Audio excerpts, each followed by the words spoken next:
Hello everyone, welcome back. YouTube's now in full screen. Couldn't even talk there. I should be shot in the mouth with a shit gun. Let's try this again. Top 3 photos with disturbing backstories, part 11. So, this is another Mr. Ballin, in case you don't know. And we're going to go ahead and get into it. YouTube tells me that I have to tell you that they're giving away $1 trillion a day on my videos. You have to like it though. It's a thing me and YouTube are doing. So, you know, you have to like and subscribe, and that's how you become eligible, or something like that. Just go with it. It's a YouTube thing. I'm not lying, obviously. So anyways, we're just going to go ahead and get into the video. Famously associated with them. But before I get into today's stories, if you're a fan of the strange, dark, and mysterious delivered in story format, then you've come to the right channel, because that's all I do, and I upload 3, 4, even 5 times every week. So if that's of interest to you, please place a Kick Me sticky note on the back of the like button shirt. Also subscribe to this channel and turn on all post notifications so you don't miss any of my weekly uploads. Sorry. All right, let's get into today's stories.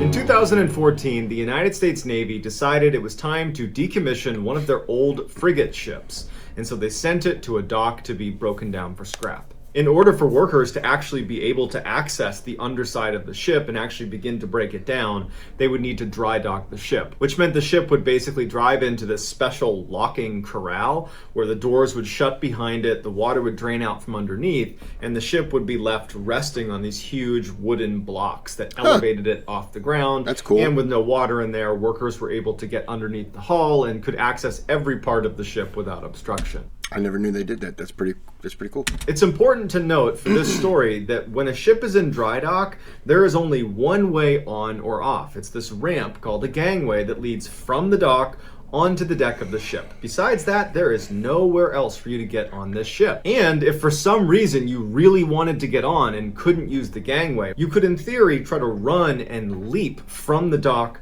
to the ship. There's a pretty significant gap there all the way around, but you could try the jump. But if you weren't successful at grabbing onto the ship, you would fall multiple stories, probably to your death, because there's no water in the dry dock. So this old frigate ship that was being decommissioned was officially dry docked in July of 2014. The first group of people that went on board the ship to begin dismantling it were military personnel. They were in charge of removing all of the sensitive equipment before civilians were allowed to go on board. The military personnel begin to wrap up, and it's getting late. That makes sense. Yeah, removing the sensitive stuff so that just some average Joe can't go on there. Hey, what's this? Yeah. Okay. Late in the day, and they tell the foreman, who's in charge of all of the civilian workers that are going to be going on and finishing this decommissioning of this ship. They go to the foreman and they say, hey, we're done, we're wrapped up for the night, your workers are good to go, they can get on here tomorrow. The foreman would send a message to his boss that night letting him know that they were on track to start work the next day. The boss would respond and say, hey, can you go on there tonight and take pictures of all the different workstations so we know how many people that we need to place in different segments of this big ship. So the foreman walks onto the ship and proceeds to take hundreds of pictures all over the inside of the ship. Now, the ship itself was pitch black inside. There was no electricity and it was nighttime. So he had a flashlight the whole time. Is he taking photos of just the areas that are going to be worked on, or just, are they working on everything? Are they taking it apart and kind of, I don't want to say refurbishing it. Did I miss that part? And if he's taking, are they just looking at how big a section is to know how many people are? I don't know how any of this works. I obviously was not in the military, so I'm just, okay. I'll shut up. But whenever he took a picture, he would turn his flashlight off and then use the flash on his camera before going back to his actual flashlight. So all night he's going room to room taking all these pictures, and at some point he realizes he's photographed everything he needs to. So he leaves, he goes back to his office, he uploads the pictures, and he sends them to his boss. His boss wrote back almost immediately and just said, "Who's the guy with the axe?" Now, the foreman has What? no idea what he's talking about. He was just in the ship by himself for a couple of hours and didn't see anyone. So he reads the email again to make sure he read it correctly, and he sees that his boss has actually attached the picture he is referring to. Here is this guy. What the fudge? Has he got something on his face? Is he wearing a mask?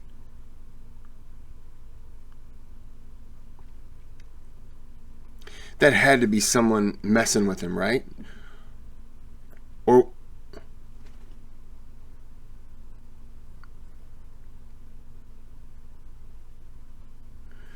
dude, that is creepy. Clearly clutching an axe in a hallway that he was just in. And even creepier is the foreman is looking at where this picture was taken, and it was relatively early on in his photo shoot. And he had walked past the exact area where this guy is poking his head out of, which means the whole time he was down there, this guy with an axe was there with him. They review the security footage of a camera that was aimed directly at the ramp, the one entrance in and out of this ship. And from the time the foreman left, no one else left. So they don't know how he got on or how he got off without being detected, but somehow he did. Whoa. In 2014, Alan Ruby was a 19... That one is crazy. When I first saw the picture, and I kind of like, I got just a chill. It was a shudder. That's crazy.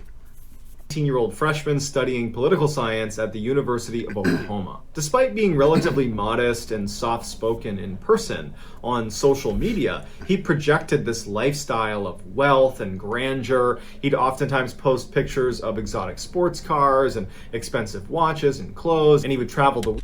He kind of looked like, for a split second, he looked like Johnny Manziel, the Browns bust quarterback. World to Paris, London, New York City, and take all these pictures showing off this incredible life he had. He really wanted people to believe that he was this fabulously wealthy, successful guy. Alan was only able to project this phony lifestyle on social media because he was spending his father's money. His father was a successful businessman who was also the publisher of a newspaper that was quite successful, and so Alan would just spend his money, and then even after his father would give him money, Alan would steal his credit card and additionally rack up thousands of dollars of credit card debt. But as media began to shift away from print media to almost all digital, a lot of newspapers began to fail because they weren't able to transition to digital. And his father's newspaper was not making that transition very well, and they were losing money left and right. And so Alan's father told everybody in his family, with a focus on Alan, that we all need to cut back on our spending because money's tight right now and it's unclear if it's going to turn around. So we got to be careful with how much money we do have. Alan acted like he was going to cut back on his lavish lifestyle, but in reality, he wasn't going to. He was totally addicted to spending money and giving off this vibe that he was so wealthy and successful. And so around this time, Alan steals his grandmother's credit card and secretly leaves the country and goes to Paris to have this vacation on his own. He's taking these pictures in front of the Eiffel Tower and he's spending all this money. And his father finds out that he's stolen this credit card and he's furious. And instead of waiting for Alan to come home and saying, don't do that again, he decides he's going to send him a message that he's going to remember. And he calls the police. Alan gets charged with theft. Good job. He pleads guilty and he has to go before a judge who sees that he has no criminal record. So he kind of goes easy on him. And he says that you need to pay back all the money you spent to your grandmother. And you need to go to an addiction program to try to break this habit of yours, to stop spending all this money. After Alan leaves court, his father felt like he finally got the message. It seemed like it had finally gotten through. Sorry. I just started messing with the screw in the mic. I'm sorry. To him that this was a really big problem and he felt like he had made the right decision in calling the police. But in reality, Alan hadn't changed at all. As soon as he got back from court, he was stealing from people outside of the family. He was taking loans from loan sharks, all of this just to keep up with his phony appearance he portrayed on social media. On October 9th, 2014, Alan owed $3,000 to a particular loan shark and had no way of paying it back. So instead of asking his parents for money, which for him would have been too embarrassing, he decides the best course of action is to kill his entire family. And so he strolls into his home and he shoots his mom dead, he shoots his sister dead, and then he waits for his dad to come home and he shoots him dead. Because his big plan is, with his whole family gone, he's going to become the sole heir to the family's estate, and that will be enough money to not only pay off this $3,000 debt, but have a little left over so he can go on vacation to Paris again. So after he's committed this horrible crime, he leaves his family where they are. He goes and takes the surveillance footage from inside the house. It was on a DVD, takes the DVD out, takes the murder weapon, leaves the house, chucks the DVD and the weapon into a lake, and proceeds to drive to Dallas, where he checks into a very fancy hotel and meets up with friends and parties the whole weekend. His friends that were with him that weekend would later tell investigators that Alan seemed totally normal. There was no red flags. There was no indication that anything was wrong. He was just laughing it up and having a great time that whole weekend. The following Monday, when Alan's father doesn't show up for work, the police are notified. They go to the house and they find the Ruby family. When police went out and got Alan and brought him back to the station to chat with him and tell him what happened and see if he knew anything, his sad reaction to his whole family now being deceased was apparently so insincere that officers almost immediately assumed that he was probably the guy that did it. Ultimately, Alan would confess, and the prosecutor wanted to push for the death penalty, but Alan's remaining living family members actually said, "Don't do the death penalty. We don't want to risk that not happening. We want to see justice served right now. Can we create a plea agreement where he gets life in jail, but there's absolutely no way for him to get paroled, no matter how good his behavior is, no matter how old he is, no matter what, he can't ever get out of jail." And so they did. They created that plea agreement. They gave it to Alan to sign. He signs it, and as they're walking out of the courtroom, his last remaining family members disown him and say, "May God have mercy on your soul," and they leave. This is the picture that Alan uploaded to his Instagram account just hours after killing his entire family. They're all lying on the ground in his house at the time this picture is being taken. He's in this fancy hotel room with his friends, and the caption reads, "College wouldn't be half as fun without these two peaches. Hashtag best friends." I wonder if his best friends ever paid him a visit in jail. I wonder if they just used him for his money. I hope so. What a dick. He should just be set on fire in prison.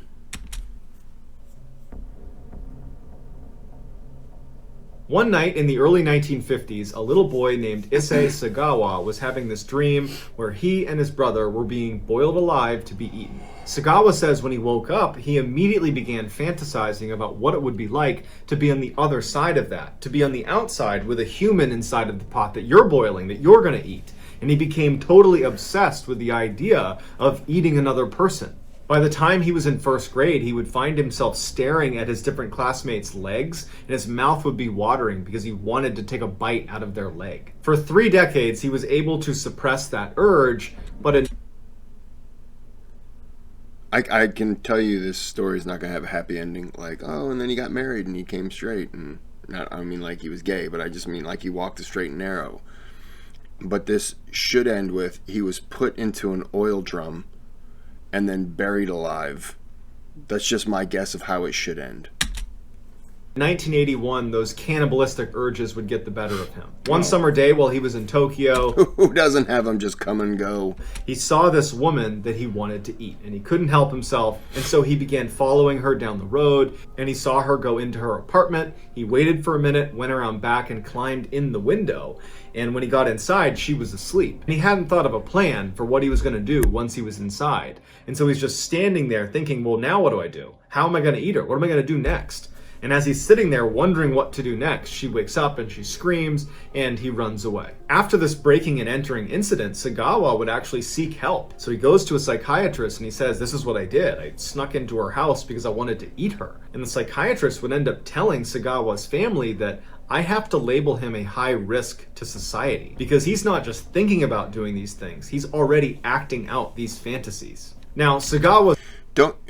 You label a high risk, but aren't you supposed to notify the police if... I mean, he broke into someone's house with the intent to kill and eat them.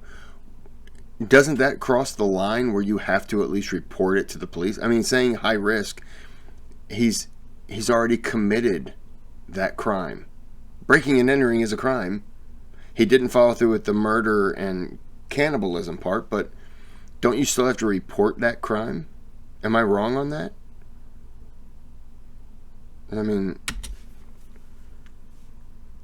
His father was extremely wealthy and powerful, and when he heard this from the psychiatrist, he was like, no, we're not going to do that. And so using his power and influence, he was able to kind of cover up what the psychiatrist had found, and he shipped his son to Paris. Once Sagawa landed in Paris, he enrolled at the Sorbonne University and began studying literature. Despite having sought help for his cannibalistic urges, when he was in Paris, he started having that urge again and he couldn't control it, and instead of going to another therapist or psychiatrist, he begins to look for another victim. Sagawa considered himself short, weak, and ugly, and so he was actually looking for a tall, beautiful Western woman so he could absorb their energy and somehow become a bigger, better version of himself. And so he began looking around Paris for tall, beautiful women that he could potentially eat, but no one seemed like a good fit until he met Renee Hartvelt. Renee was a tall, beautiful 25-year-old Dutch student who was going to school with Sagawa at Sorbonne. In order to get close to her, Sagawa would ask his father if he would give him some money so he could hire Renee to be his personal tutor. His father gives him the money, Sagawa hires Renee, and they strike up this working relationship together. And over time, Sagawa would build trust with Renee, they would become friends, and at some point he asked Renee if she'll actually come over to his apartment, something they had not done yet. And she's sitting in his apartment with her back turned to him. He leaves the room and comes back with a rifle, and he tries to fire it, but it jams. And she hasn't heard him do this, and so he's standing there and his weapon's now he's going to shoot her with a rifle? Jammed. He hasn't fired it, and he just puts the weapon away and comes back out and acts like nothing's happened. And he's sitting there wondering, is this a sign that I'm not supposed to do this?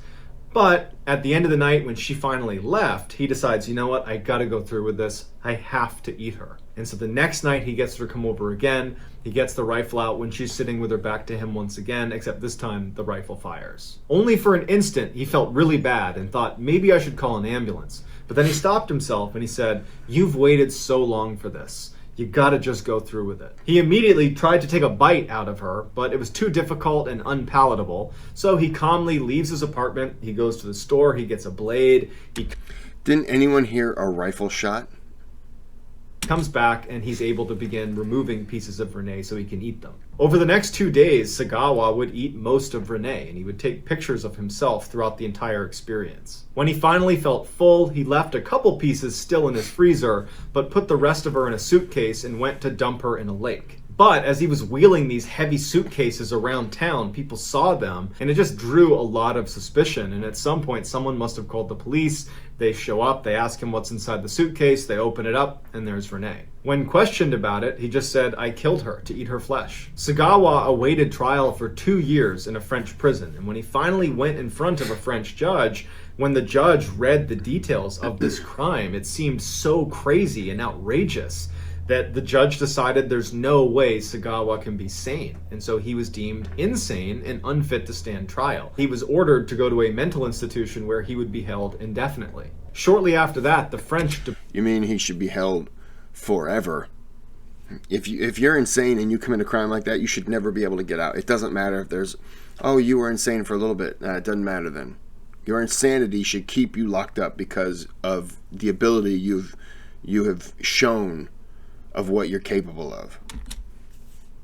Deported Sagawa back to Japan, where they expected him to remain in a mental institution for the rest of his life. But that Why would you send him away? didn't happen because the French dropped his case and his documents were sealed. And when he arrived in Japan, the Japanese could not get access to his court documents, and so they did not have a case against Sagawa. How did they drop the case? Oh, because they labeled him insane. So he wasn't charged, so the case got dropped, so the legal information didn't transfer. It doesn't matter. That's just terrible on France. And so they had to let him walk free. And so in 1986, Sagawa checked himself out of the Japanese mental institution that he had been sent to, and he's been free ever since. This is a picture of what police discovered when they opened up Sagawa's fridge inside of his apartment in Paris. This is a picture of his kitchen inside of that apartment, where you can clearly see plates and different utensils that were all used to eat Renee. This is a picture of the suitcase that Sagawa was lugging around that police showed up and asked him to open and found Renee inside of. And this is Sagawa today, walking freely in Tokyo, even though he blatantly killed and ate someone and openly admits to it and has even profited off of it. He's written books and he's been featured on TV shows. He's even been called in to be a food critic. But what's even more horrifying is that Sagawa openly says that before he dies, he's going to do this again. He can't live with himself unless he eats at least one more person. So that's going to do it, guys. I hope you enjoyed today's story. Oh, I want to see that guy murdered. Oh, that'd be great. Not murdered, that's too far. Skin him alive and then douse his body in salt. Yeah, that's better. That's not as mean, you know? That's better. This one really bothered me. It's the fact that he's out. That's what bothers me. Well, I'm going to end this here. Remember, YouTube's giving away $1 trillion, so you got to click the button, or, you know, they're not going to give you the money. So it's just a thing that they're doing with me. You can't look it up to find out. It's 100% real. Take my word for it. I wouldn't lie to get likes and subscribers. Yes, I would. All right, well, I'm going to end this here, and you have a good day, good night, whatever it is for you, and I will see you in the next one, which will be a Disturbing Backstories Part 12, or it'll be a Mysterious Disappearances, whichever one I upload next. All right, thanks for watching.